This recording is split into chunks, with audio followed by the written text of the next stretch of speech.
Mr. Peoples has not yet been referred to the forensic center. Is he just going to remain in custody? Let the family do what they need to do. That's what you said. I'm not disagreeing with that part. Stop talking. Childers, McDuffie, Mr. Brown, Miss Yagi, my chamber. It sounds like a really tense and frustrating situation. It's understandable that Judge Simpson might feel exasperated when the system seems to be making mistakes, especially when it impacts someone's life. On the other hand, judges are generally expected to maintain composure during proceedings.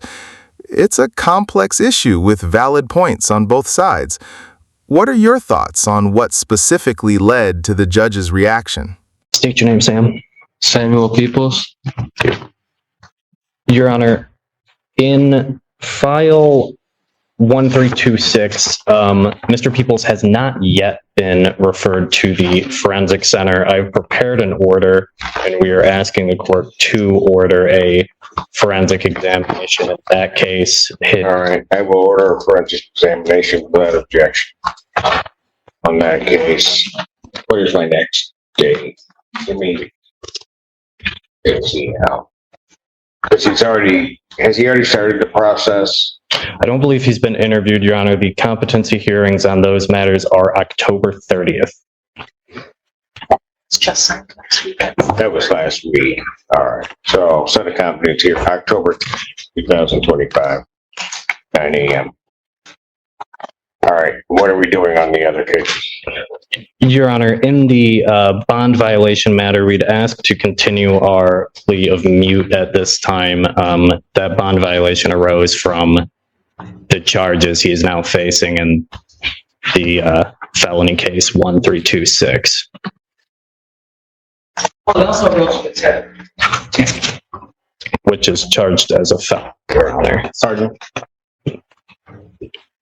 Ms. McDuffie apprised the court that there is a tether tamper, which gave rise to the bond violation. He has been charged with a felony for tether tampering, so I think at this time He has been?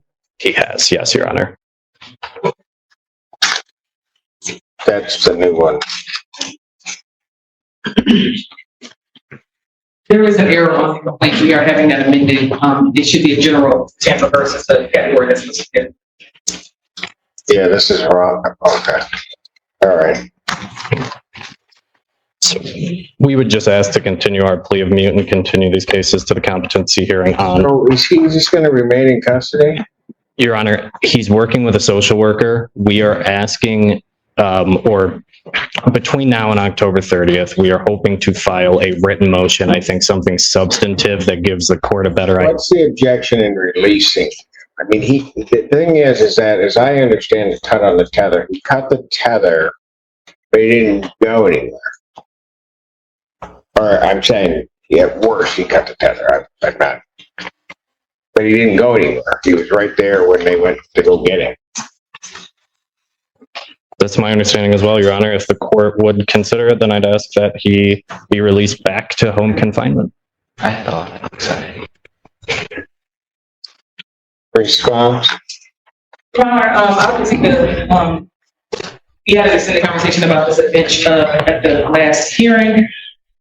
I don't have any objection to him remaining on the conditions that he was on prior to this incident. I'm concerned that, given that we have this incident, I don't know how sufficient that's going to be, but I'm fine with him returning to home confinement for previous terms.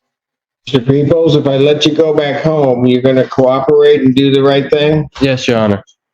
Okay, that means you can't tamper with the tether. I understand now. You understand that? Yes. Or you understood it before you just did it?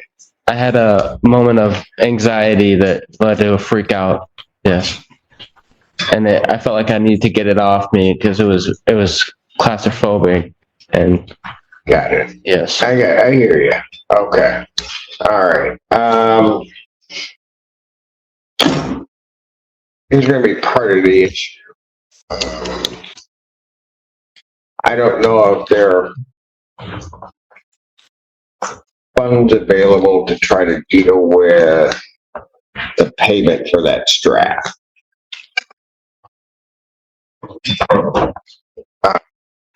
Do you know family-wise whether that's available? I'm not there. Your Honor, we have been in contact with his family. It's certainly something I can ask them. Pardon? It's certainly something I can ask his family. They are here today. They are here. That's correct, Your Honor. Samuel, Yes, Your Honor. I give you another shot. You gonna try to do the right thing? Yes. Okay. Thank you, Your Honor. All right. I'm gonna do it. I think you can do it. You too. Okay. All right. Yeah. Thank you. So what's gonna have to happen is somebody's got to pay money for the strap that got damaged on your tether.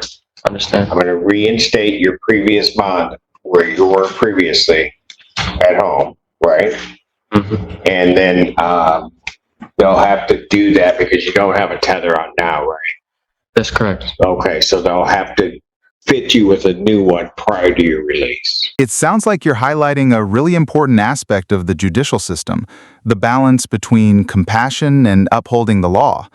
It's true that many courts focus primarily on the violation itself, but understanding the underlying factors, like mental health concerns, can be crucial in determining the most appropriate course of action. It's a complex issue, with differing viewpoints on where the line should be drawn. All right. Thank you, Your Honor. Okay, don't let me down. You hear me? Yes.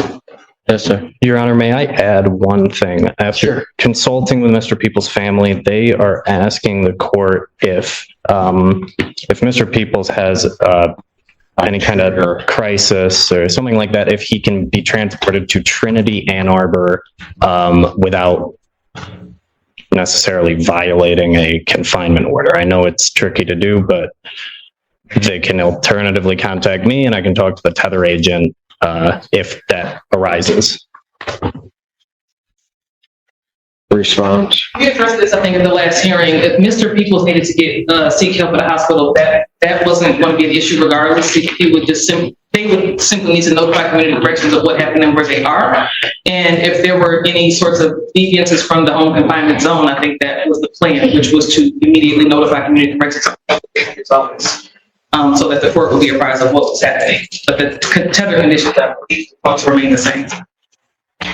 Actually, what happened last time was the public defender came up on Mr.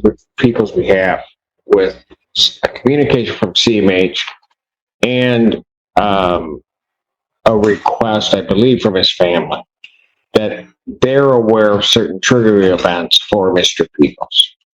That on those triggering events arising, what they were looking for was some leeway from the court to allow them to take what action, not necessarily, I mean, if they had to go to Trinity, that's fine, that's a medical thing at that point. But from what I understood and what was explained to the court, sometimes it may just be a walk, just to kind of bring him back and to do whatever. I mean, I'm not using medical terms, but yeah, I think you get what I meant. My understanding is, as we were looking at that, is the people were absolutely not in agreement with that. That's not correct, Your Honor. The request, Well, that's what you said. the request for That's what you said at the bench. If you're telling me I'm wrong, then you better be clear, Yates, right now. I will be clear right now, Your Honor. What I said was no to the request for a tracking tether, not for home confinement. That's what I disagreed with. When he asked whether or not they could leave, you objected vehemently, which is why I came to the decision that what I was going to do was I was told and I made it very clear, we'll bring him in here. Because what I told him very clearly is, fine, you can ask for permission, but maybe we're just in a situation to ask for forgiveness. Let the family do what they need to do. That's what you said. That was your objection. I'm not disagreeing with that part. The request for a tracking tether change. Stop talking.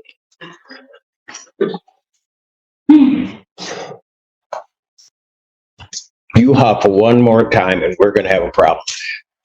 Childers, McDuffie, Mr. Brown, Ms. Yagi, my chamber. We're grabbing this wondering right now, Your Honor.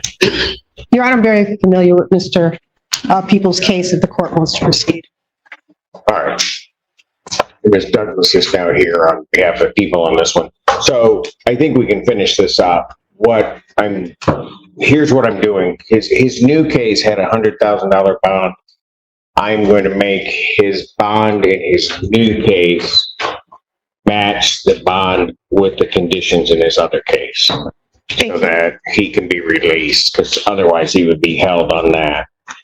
He'll be refitted with a tether on, he'll be refitted with a GPS home confinement tether prior to release.